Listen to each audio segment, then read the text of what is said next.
안녕하세요. 가톨릭 영성심리상담소 소장 홍성남 신부입니다. 오늘은 인생 목표에 대해서 말씀을 드리겠습니다. 우리가 건강하게 살아가기 위해서는 인생의 목표를 갖는 것이 참으로 중요합니다. 인생 목표가 없는 분들이 공통적으로 하는 말이 있습니다. 내가 왜 사는지 모르겠다. 차라리 빨리 죽어버렸으면 좋겠다. 얼핏 들으면 삶이 얼마나 고달팠으면 저러실까 하고 생각할지도 모르지만 사실 이분들은 정말 자기밖에 모르는 사람들입니다. 왜냐? 현실적으로 볼 때 그런 소리를 하는 사람보다 그런 소리를 들어야 하거나 그런 사람을 데리고 사는 사람이 훨씬 더 힘들기 때문입니다. 자신이 왜 사는지, 무엇을 위해서 사는지 잘 모르겠다고 하는 사람들은 그 삶이 술에 만취한 사람과 비슷합니다. 혼자서 일어서려고 하지 않고 자꾸만 쓰러지려고 해서 주위 사람들 피곤하게 만든다는 것이죠.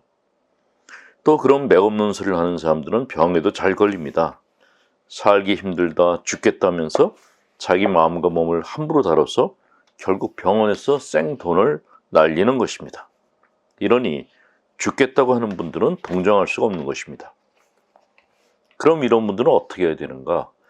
어떤 것이라도 좋으니 자신의 의욕을 가지고 하고픈 무엇인가를 갖도록 해야 합니다. 즉, 삶의 목표를 만들도록 해야 합니다. 그래야 살고픈 의지가 생기고 삶의 생기가 돌게 되고 다른 사람들에게 폐를 끼치지 않게 된다는 것입니다. 인생의 목표가 생기면 자기 힘을 아무데나 쓰지 않고 집중력을 가지고 자기 인생에 사용하게 됩니다. 그런데 어떤 분들은 그러십니다. 인생 목표를 세웠는데 여전히 무기력하다고요. 그것은 인생 목표가 너무 높거나 너무 고상해서 그런 것입니다. 이분들을 위해서 한 가지 이야기를 해드립니다. 어떤 사람이 밀림에서 며칠 헤매다가 겨우 살아났다고 합니다. 어떻게 살아났는가 물었더니 자기 마누라가 자기 재산을 다 먹어버릴 생각하니 도무지 죽을 수가 없어서 죽을 힘을 다해서 살아나왔다고 하더랍니다. 이처럼 인생의 목표를 좀 낮추거나 가장 기본적인 욕구의 단계로 내리면 해결이 될 것입니다. 예를 들어서 군대에서 구할 때 낙오하지 않으려면 원초적인 생각을 해야 하는 것처럼 말이죠. 사람이 가진 재산 중 가장 소중한 재산은 시간이라고 합니다.